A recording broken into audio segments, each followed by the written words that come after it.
नमस्कार दोस्तों आज की वीडियो में हम क्लास 12 समाजशास्त्र का चैप्टर नंबर 1 डिस्कस करेंगे, जिसके अंदर आज हम पढ़ेंगे चैप्टर 1 का भारतीय समाज के सांस्कृतिक पहलू। यानी उसके अंदर एक टॉपिक है भारतीय समाज के सांस्कृतिक पहलू। उसको सबसे पहले हम पढ़ेंगे और उसके बाद 1 बाय 1 कर करके हम आगे वाले टॉपिक भी पढ़ेंगे। तो सबसे पहले है भारतीय समाज के सांस्कृतिक पहलू।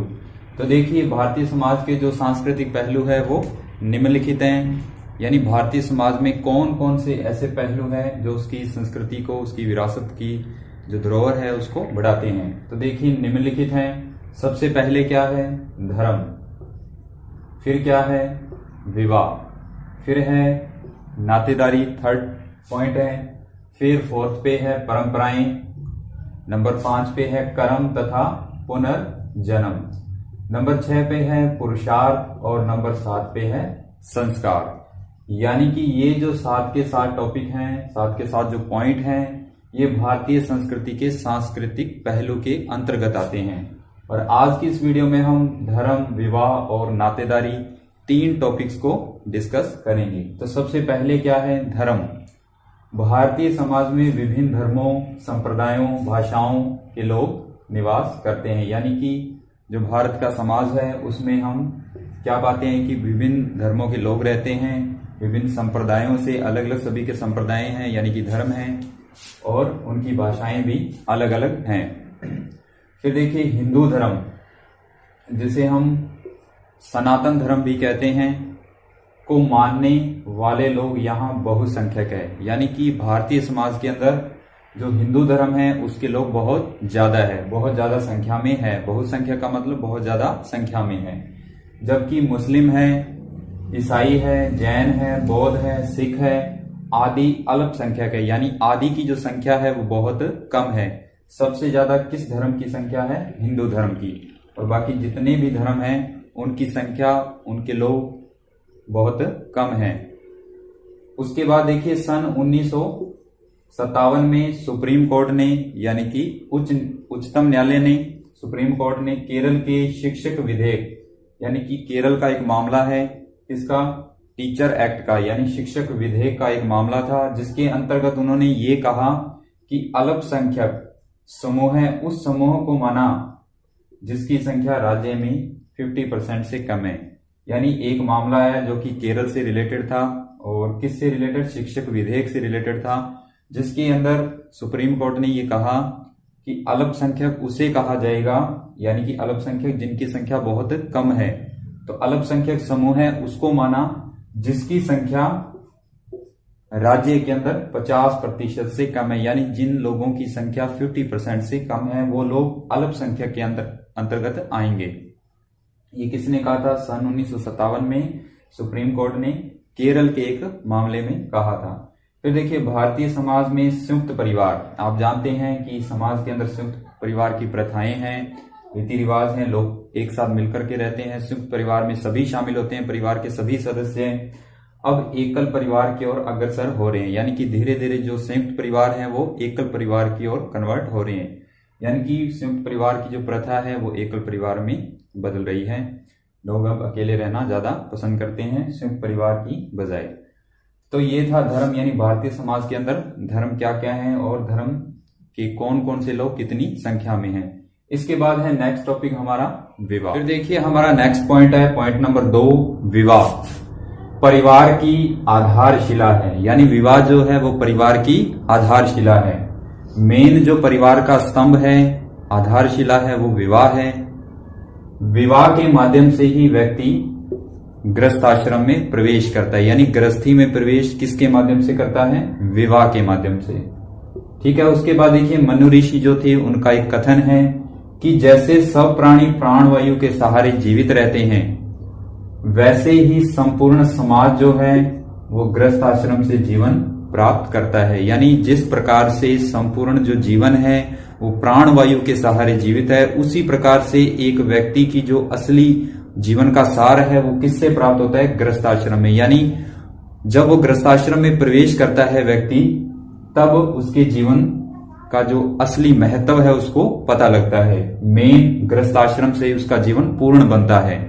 यानी पूर्णता कब प्राप्त करता है? जब वो गृहस्थी में प्रवेश करता है। फिर देखिए, विवाह के माध्यम से ही व्यक्ति 4 पुरुषार्थों को प्राप्त करता है। ये 4 पुरुषार्थ कौन से हैं? सबसे पहला है धर्म, फिर है अर्थ, फिर है काम और फिर है मोक्ष। इन 4 पुरुषार्थों की प्राप्ति विवाह के पश्चात ही व्यक्ति को होती है, यानी विवाह के माध्यम से ही इन चारों की प्राप्ति होती है। फिर देखिए शतपथ ब्राह्मण में कहा गया है, यानी इस ग्रंथ में क्या कहा गया है कि पत्नी जो होती है वो निश्चित रूप से पति का अर्धांश होती है, यानी आधा अंश होती है।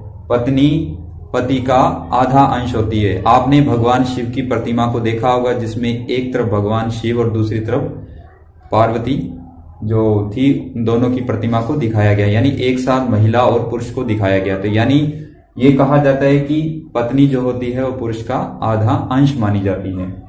अतः जब तक पुरुष पत्नी प्राप्त नहीं करता, यानी जब तक वो विवाह नहीं करता, संतान उत्पत्ति नहीं करता, संतान की उत्पत्ति नहीं होती, तब तक वह पूर्ण नहीं बनता। यानी एक महिला ही एक व्यक्ति को पूर्ण बनाती है। जब तक वो विवाह नहीं करता, महिला को प्राप्त नहीं करता, पत्नी प्राप्त नहीं होती, संतान उत्पत्ति नहीं होती, उसका जीवन अधूरा रह जाता है। यानी उसका जीवन पूर्ण कब होता है? जब वो विवाह करता है।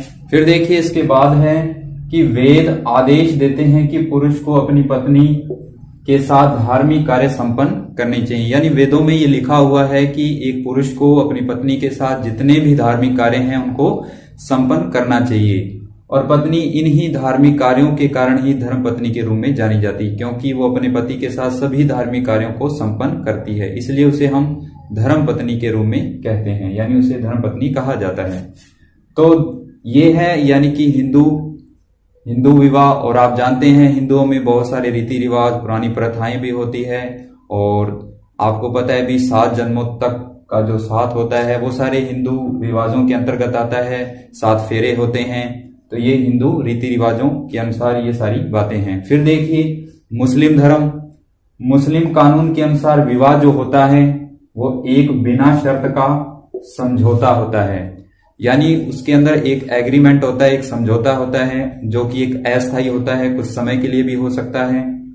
मुस्लिम विवाह के 4 प्रकार हैं, यानी इसमें परमानेंट शादी कुछ, यानी कि परमानेंट शादी भी होती है, लेकिन कुछ समझौता जो होता है वो कुछ समय के लिए भी होता है, कितने भी समय के लिए हो सकता है। और इसके देखिए 4 प्रकार है मुस्लिम विवाह। सबसे पहले है निकाह, जो कि सबसे सर्वश्रेष्ठ माना जाता है। सही विवाह जिसे कहते हैं वो निकाह होता है। फिर है मुता, फासिद और बातिल। ये 4 प्रकार के विवाह मुस्लिम समुदाय में प्रचलित हैं। और उसके बाद देखिए ईसाई विवाह भी एक समझौता होता है। ईसाइयों में भी विवाह एक एग्रीमेंट होता है, यानी कि पत्नी के साथ शादी करना भी कुछ समय के लिए एक समझौता होता है। लेकिन इन दोनों में फर्क ये है कि ईसाई धर्म के अंदर जो शादी होती है वो परमानेंट होती है, यानी जो समझौता होता है वो परमानेंट होता है, स्थायी होता है। लेकिन इसमें कुछ समय के लिए होता है, अस्थायी रूप में होता है। लेकिन इसमें सही विवाह निकाह होता है, इस चीज का आप ध्यान रखें। फिर देखिए फिर इसके बाद है कि 2011 की जनगणना के अनुसार भारत में प्रथम बड़ा धार्मिक समूह है। कौन सा है? हिंदू धर्म है। कौन सा है? हिंदू धर्म है। कितने प्रतिशत है? 79.80% है, यानी 79.80% कौन सा है? बड़ा धार्मिक समूह है, हिंदू धर्म है पहले नंबर पे। फिर देखिए दूसरे नंबर पे सबसे बड़ा जो धार्मिक समूह है वो है मुस्लिम धर्म और 14.23% है। तीसरे नंबर पे सबसे बड़ा धार्मिक समूह है ईसाई धर्म है, तीसरे नंबर पे आता है जो कि 2.30% है।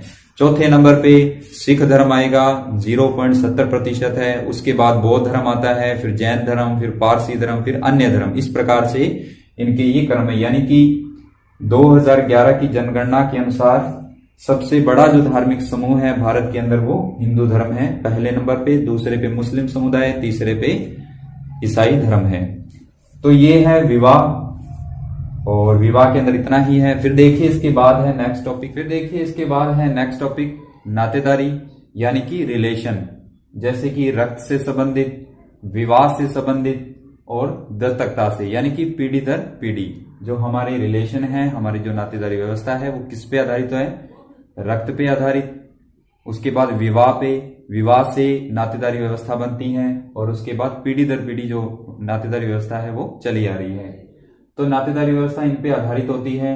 उसके बाद देखिए, लेखिका श्रीमती इरावती कर्वे ने अपनी पुस्तक है भारत में बंधुत्व संगठन, यानी उसने अपनी एक पुस्तक भारत में बंधुत्व संगठन में नातेदारी व्यवस्था को भौगोलिक एवं भाषाई आधार पर बांटा है। यानी उसने जो नातेदारी व्यवस्था है उसको दो भागों में डिवाइड किया है, एक तो भौगोलिक क्षेत्र के अनुसार और दूसरा भाषा के आधार पर। तो सबसे पहले है भौगोलिक यानी एरिया के आधार पर, भौगोलिक क्षेत्र के आधार पर। देखिए, उत्तरी क्षेत्र में जो हिमालय से लेकर के सिंध तक का भाग है, पंजाब है, कश्मीर है, असम है, नेपाल है, यहाँ पर नातेदारी व्यवस्था किस प्रकार से पाई जाती है। यानी कि इसमें यह बताया गया कि जो हमारी नातेदारी व्यवस्था है, हमारे रिलेशन है, हमारे सगे संबंधी है, वो कहाँ कहाँ किस क्षेत्र में पाए जाते हैं। उत्तरी क्षेत्र में यहाँ पर सीमित है। इसके अलावा जितने भी उत्तरी क्षेत्र के अंतर्गत जो भी राज्य या क्षेत्र आते हैं वो उसमें नातेदारी व्यवस्था पाई जाती है। फिर देखिए, मध्य में जैसे मध्य प्रदेश ही है, राजस्थान है, उड़ीसा है, महाराष्ट्र है, गुजरात है, यहाँ पर भी नातेदारी व्यवस्था देखने को मिलती है। दक्षिण के अंदर कर्नाटक, तेलंगाना, केरल, तमिलनाडु, यहाँ पर भी अलग अलग विभिन्न जातियों के लोग अपनी नातेदारी व्यवस्था के कारण बने हुए हैं। पूर्वी क्षेत्र में वर्मा, यानी कि जिसे अब म्यांमार कहा जाता है, तिब्बत नाम का वैसे तो कोई देश है नहीं, लेकिन जो पहले था वहां पर भी नातेदारी व्यवस्था उनकी जातियों के अनुसार लोग रहते थे। असम है, ये पूर्वी क्षेत्र के अंतर्गत आते हैं। तो ये तो था भौगोलिक यानी कि क्षेत्र के आधार पर कि लोगों की नातेदारी व्यवस्था कहाँ कहाँ पाई जाती है।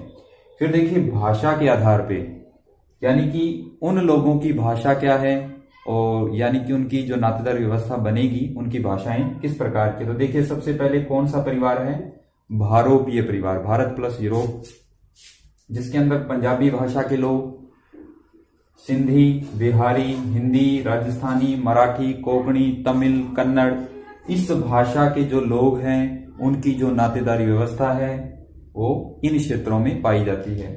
उसके बाद सबसे ज्यादा इसी परिवार भारोपीय परिवार की नातेदारी व्यवस्था पाई जाती है भारत के अंदर। फिर दूसरी जो नातेदारी व्यवस्था जो भाषा के आधार पर पाई जाती है वो है द्रविड़ परिवार, जिसके अंदर तेलुगु, कन्नड़, टोडा, ये सभी भाषा के आधार पर जातियां हैं और उनकी नातेदारी व्यवस्था है जो इन क्षेत्रों में विद्यमान है। फिर देखिए, आग्नेय एशियाटिक परिवार, इसके अंदर मुंडी, संथाली, भूमिया, ये जातियां हैं और इनकी नातेदारी व्यवस्था पाई जाती है। तो ये है नातेदारी व्यवस्था, यानी कि हमारे जो रिलेशन है, हमारे सगे संबंधी, हमारी पीढ़ी दर पीढ़ी जो जातियां आ रही है वो कहाँ कहाँ कौन से क्षेत्र में विस्तृत है। तो आज के इस वीडियो में हमने धर्म, विवाह और नातेदारी व्यवस्था को समझा। इसके नेक्स्ट टॉपिक में हम परंपराएं, कर्म तथा पुनर्जन्म के बारे में डिस्कस करेंगे। तो आई होप ये वीडियो लेक्चर आपको अच्छा लगा होगा। अच्छा लगा तो वीडियो को लाइक करें, ज्यादा से ज्यादा शेयर करें, और अगर आपका कोई क्वेश्चन है तो हमें कमेंट में जरूर पूछें। इसी उम्मीद के साथ मिलते हैं नेक्स्ट वीडियो लेक्चर में। तब तक के लिए अपना ख्याल रखें, सुरक्षित रहें, इसी उम्मीद के साथ धन्यवाद।